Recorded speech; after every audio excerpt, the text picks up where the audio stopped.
Procrastination बहुत हो गया, अब तो पढ़ना है और करियर को ग्रो करना है।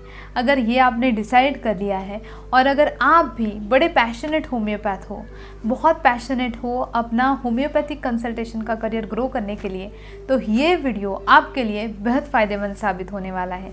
क्योंकि आज के वीडियो सेशन में मैं आपके साथ शेयर करने वाली हूँ डेली स्टडी रूटीन एक होम्योपैथ का क्या होना चाहिए, कौन से बुक्स पढ़ने चाहिए, किस तरीके से आप बुक्स पढ़ोगे तो आपको फ़ायदा होगा। तो ये सारी इन्फॉर्मेशन बड़ी ही यूज़फुल होने वाली है। सेशन को शुरुआत करते हैं।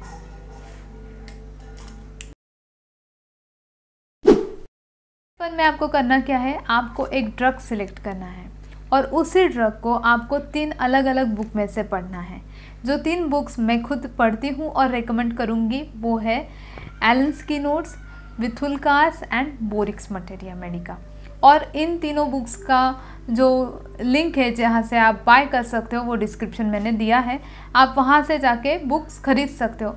मैंने ये नोटिस किया है कि जब हम लोग ऑनलाइन पढ़ते हैं ना, जब हम लोग मोबाइल में पढ़ते हैं तब स्पेशली जब कुछ डिटेल इन्फॉर्मेशन हमें चाहिए, जब हम सोचते हैं कि इसको पढ़ के मुझे नोट्स बनाने हैं वगैरह, तब इंटरेस्ट बिल्डअप नहीं हो पाता जितना कि फ़िज़िकल बुक आप पढ़ने से होगा।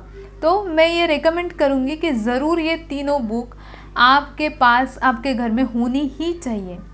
ठीक है, तो देखिए एलन्स, बोरिक और विथुल्कास, इन बुक में से आपने जो स्पेसिफिक ड्रग सिलेक्ट किया था, लेट्स से सल्फ़र आपने सिलेक्ट किया है, तो आपने इन तीनों में से पढ़ लिया। स्टेप 2 में आपको करना क्या है कि आपने पढ़ा जो ड्रग है उसके जो स्पेसिफिक की पॉइंट्स आपको लगते हैं, जो आपको लगता है कि ये इम्पॉर्टेंट है, तो वो आपको बुक में लिखना है। Hand written notes are very important. क्यों? क्योंकि जब आप पढ़ते हो और जब आप वो पॉइंट लिखते हो तब आपका 3 बार रिवीजन होता है। क्योंकि पढ़ते हो तब आप देखते हो, फिर उसके बारे में सोचते हो कि ये इम्पॉर्टेंट हो, और ये लिखते हो, तब वो जो लिखा हुआ पॉइंट है वो आपके दिमाग में छप जाता है, आप वो पॉइंट नहीं भूलते। इसलिए hand written notes are very very useful. मैं हमेशा हर रोज़ की स्टडी में अपने नोट्स खुद बनाती हूँ।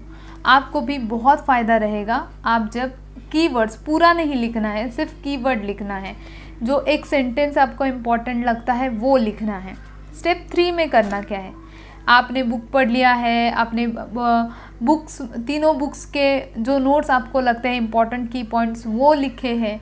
अभी आपको उस पर्टिकुलर ड्रग के अंडर जितने सारे रूब्रिक्स आते हैं, जो हाई मार्क रूब्रिक है उस ड्रग के, वो आपको लेने हैं और उसको पढ़ना है कि अच्छा ये रूब्रिक उसके अंदर है। तो जैसे आपका ये 3rd स्टेप पे आप पहुंच जाते हो, आपको पता चलता है कि इस ड्रग में ये रूब्रिक जो है 3rd मार्क वाला है, ये रूब्रिक बहुत इम्पॉर्टेंट है।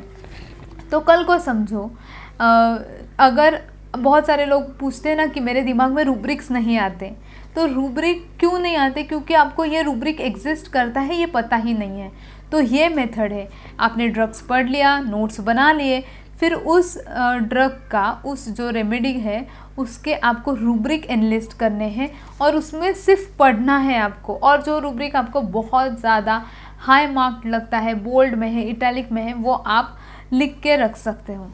अभी 4th स्टेप जो बहुत ही मज़ेदार और दिलचस्प है वो ये है कि आपको सोचना है कि ये जो ड्रग मैंने अभी पढ़ा है, उस ड्रग का जो फील है, वो जो ड्रग है, वैसे कोई इंसान है क्या जो कि मैंने नोटिस किया है, ऐसा कोई मेरा पेशेंट है क्या जो इस कैटेगरी में आता है, कोई मेरा रिश्तेदार, कोई दोस्त, कोई भी इंसान जिसे मैंने देखा है, जिसे मैं जानता हूँ, जो इस ड्रग के कैटेगरी में आता है। तो ज़रूर एनलिस्ट करिए वो सारे लोग जो आपको लगता है कि वो इस ड्रग के हैं, इस कैटेगरी में शामिल होते हैं। इससे आप अच्छे से कोरिलेट कर पाते हो। नेक्स्ट टाइम, बहुत बार मेरे साथ ऐसा हुआ है कि मैंने ऐसे पढ़ाई के टाइम पे ऐसे एनलिस्ट किया था और कुछ दिनों के बाद वही इंसान जब मेरे पास आया, मैंने उसको वो ड्रग दे दिया, वो ठीक हो गया। क्यों? क्योंकि उसके बारे में, उस ड्रग के बारे में हम लोगों ने उतना सोचा, इतनी जानकारी ली। So this is the best method of study and make sure कि आप कम से कम आधा घंटा और ज़्यादा से ज़्यादा 1 घंटा अपने पढ़ाई के लिए ज़रूर निकालिए। जब आप खुद डेडिकेटिवली पढ़ोगे तब आप इम्प्लीमेंट कर पाओगे। और ये वीडियो कैसा लगा लाइक करके कमेंट करके बताना है।